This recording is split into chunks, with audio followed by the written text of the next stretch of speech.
pandemi COVID-19 ini adalah teori konspirasi, begitu? Bukan teori lagi, Pak, fakta konspirasi.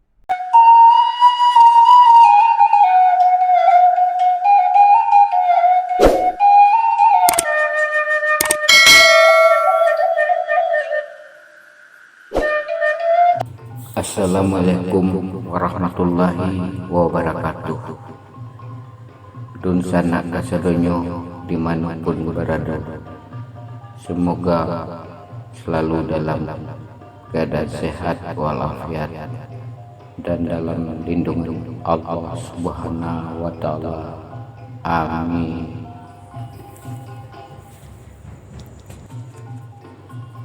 Dr. Louis Owen viral setelah beberapa di acara bincang-bincang, di acara Hotman Paris, di acara Babe. Dr. Louis Owen tidak percaya COVID-19. Ungkapan beliau lontarkan asa emosi kalso ini pada Hotman Paris. Dalam acara itu Dr. Louis menyebut pasien COVID yang meninggal dunia adalah karena interaksi IP. Mari kita coba dengan perbincangan beliau tentang COVID-19. Anjalai pamaga foto tumbuh sarumpun joli gundi, kalau pandai berkato-kato umpama santan jota guli. Kondisi saya kini ko di tengah masyarakat bak patah menang, bak kayu lungga pangabe, bak batang di kabe cie. Terjadi kebingungan di tengah masyarakat dalam menghadapi kondisi wabah. Ada keraguan, ada prasangka, dan lainnya. Silakan rencana simpulkan sendiri. Obat itu merupakan bukan lagi teori konspirasi, tapi lah beliau mengatakan fakta konspirasi. Silakan sana berkomentar dalam videoku. Wassalamualaikum warahmatullahi wabarakatuh. Ya itu kan sudah kalau mau dibuktikan ayo. Nah, kalau ada dokter, ya kan saya kan nantang di debat India Live. Kalau teori penjelasan saya patofisiologi asidosis laktat tidak juga Anda pahami, terus kemudian interaksi antar obat tidak juga Anda percayai, ayo kita praktek. Siapa di antara kalian yang membangkang saya, ibaratnya ya, saya rubah PCR-nya dalam hitungan menit jadi positif. Nah, komorbid kan, saya cari targetnya kan komorbid. Begitu positif, saya buat dalam hitungan menit PCR yang tadi negatif jadi positif, dengan cara saya, terus kasih obat komorbid bersamaan dengan obat protokol Kemenkes. Kita catat bersama, saya yang menentukan menit keberapa saturasi O2 menurun. Mau nggak? Tapi bikin surat perjanjian dulu, bikin surat wasiat. Karena kalau ngikutin protokol ini, Anda siap nyawanya sewaktu-waktu karena keracunan obat. Dok, kalau menurut dokter ini tidak ada dan ini tidak benar, tapi kenapa banyak nakes yang juga meninggal dalam menangani pasien COVID-19 yang di rumah sakit itu, kenapa mereka juga menjadi korban, dok? Ya karena faktor ketidaktahuan, Pak. Makanya kenapa saya di sosmed itu begitu frontal berkata-kata ya. Jadi kan saya juga komunikasi ke banyak nakes juga. Bahkan protes, jangan katain goblok dong, tolol. Loh, terus saya mau ngomong apa? Daripada nanti saya harus mau dong dikatain goblok gitu ya. Bahasa saya memang sefrontal mungkin. Kalau saya bilang menutupi kebohongan kan lebih hukumannya kan lebih berat kalau satu saat nanti terungkap si COVID ini. Jadi akhirnya Pak, ya kami harusnya memang lebih banyak belajar. Jadi kalau yang nggak tahu Pak pasti protes dengan bahasa frontal saya cuma untuk membuktikan bahwa memang faktor ketidaktahuan gitu loh. Nah, yang punya ide pertama itu untuk memeriksa nakes cek berkala pakai rapid di awal pandemi itu kan yang saya sebut tadi Pak, 2 orang epidemiolog itu yang ilmu kesehatan masyarakat yang ke Pak Anies. Kemudian memang ini kan program pemerintah langsung cek rapid di PCR. Nah, obatnya Avigan. Sementara kan nakes-nakes yang kita lihat ini kan memang sudah komorbid dan mereka ini karena rapid itu membaca kondisi bukan pada virus, jadi semua yang minum obat komorbid atau obat apa aja kan pasti reaktif. Dikasih obat Avigan yang meninggal lah Pak. Gitu. Oke. Wow. Dan lagi gini Pak, dokter-dokter yang sudah tahu faktor obat ini, justru itu dukung saya mati-matian di belakang. Ayo ungkap faktor kebenaran. Karena apa? Orang tuanya juga korban obat, saudaranya juga, teman-teman sejawat juga. Jadi kalau misalnya yang nggak tahu, tolong deh, please deh. Saya ini kan maksudnya mau nelpon satu persatu yang tentang yang cuman asal baca saya punya postingan. Air liur saya tuh stoknya nggak sebanyak itu Pak untuk telepon satu persatu. Harusnya kan beberapa puluh nakes aja yang sudah pernah saya telepon dan setuju, udah serentak.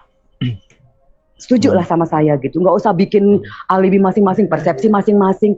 Memangnya penyakit yang disebut gejala COVID itu dari dulu nggak ada Pak, mual, pusing, muntah. Itu kan semua gambaran katanya delirium.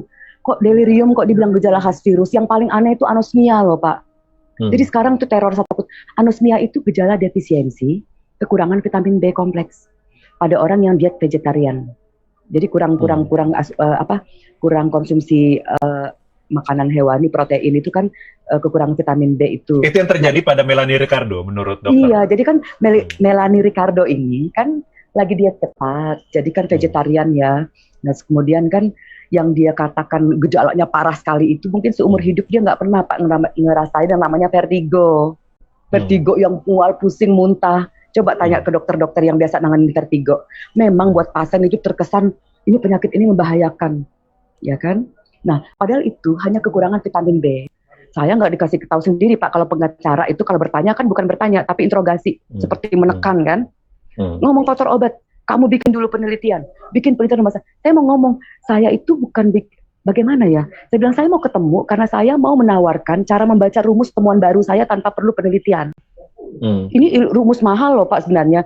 Asalkan mereka berbaik hati dari ID itu ketemu sama saya dan saya ajarin, cuma coret-coret di kertas kok. Tapi kan ditolak prosedurnya Pak, harus bikin surat, harus bikin. Jadi saya harus bikin dulu penelitian dan itu sarannya si pengacara medis ini Dr. Nasir harus di rumah sakit Wisma Atlet. Saya mau ngomong bukan Wisma Atlet, kamu diam dulu. Saya harusnya rumah sakit karena terus ditekan gitu. Ya udah terakhir saya jengkel, kok nggak dikasih kesempatan. Padahal kan maksud niat saya itu kan mau membantu. Waktu itu nakes yang wafat baru sekitar 50 loh Pak. Saya kan mau membantu, bukan mau mencelakai. Saya memberikan informasi sesuai dengan keilmuan saya, dengan rumus saya itu. Tapi kan sudah negative thinking. Nah inilah akibatnya Pak, tidak mau dengar. Satu, tidak menurut mau dokter kenapa? Kenapa mereka seperti itu? Menurut dokter kenapa? Sebenarnya Pak, rata-rata sih sudah tahu bahwa faktor obat. Nah jadi gini, orang yang sebenarnya ya tahu lah gitu ya. Begitu ini serang, dia akan untuk membela diri itu. Justru gonggongannya lebih kencang. Enggak kok gitu. Jadi bagaimana cara menekan? Ya sama lah Pak, sistem pengadilan seorang pengacara interogasi untuk menekan mental. Anda begini kan, jadi kan orang yang di ini ya udahlah gitu kan. Tapi lihat efeknya. Gara-gara menolak bantuan, jadi Kemenkes ini pun sudah pernah disuratin dari Dewan Ketahanan Nasional supaya saya bisa membantu menyusun protokol pengobatan. Tapi jawaban dari Kemenkes, kami sudah punya protokol sendiri. Waktu Dokter Indro dengan dengan Luna Maya muncul di awal pandemi dengan mengatakan bahwa virus ini begini, kan benar Dokter Indro kan benar yang sama Luna Maya, makanya saya up gitu si Dokter Indro. Tapi kan netizen ini Pak si dokter-dokter sok tahu, orang-orang yang memang sudah otaknya teracuni sama berita media ini mengatakan apa? Dokter hewan loh. Apa mereka nggak tahu virolog itu kan 70% kan memang dokter hewan. Tapi Prof Wiku kan nggak ada yang protes dokter hewan. Terus yang vaksin itu Pak si Dokter Nadia Tarmizi yang bicara vaksin ini kan ahli zoonotik.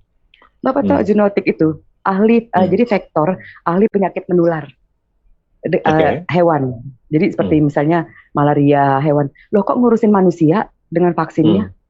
Terus Prof. Wiku dokter itu, karena memang virolog ini kan memang sama Pak, alat yang dipakai ini kan PCR sama.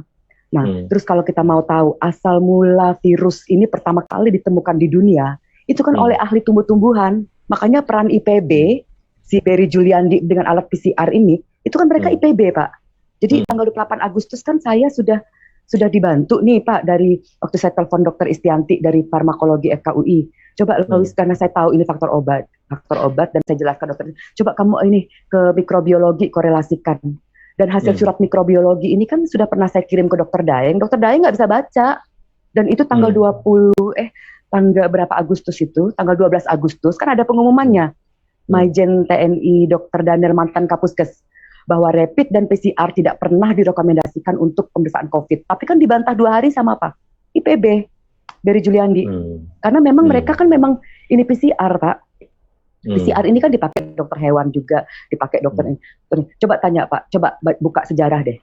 Awal mula virus ditemukan itu kan oleh ahli tumbuhan, itu kan dia cuma melihat tumbuh-tumbuhan itu seperti ada selaput putih dan warna kekuningan, dan dia tidak tahu penyebabnya, ini langsung mengatakan bahwa ini adalah virus. Jadi virus menurut ahli tumbuhan itu organisme yang tidak bisa dilihat oleh mata, hanya bisa mikroskop biasa pun tidak bisa.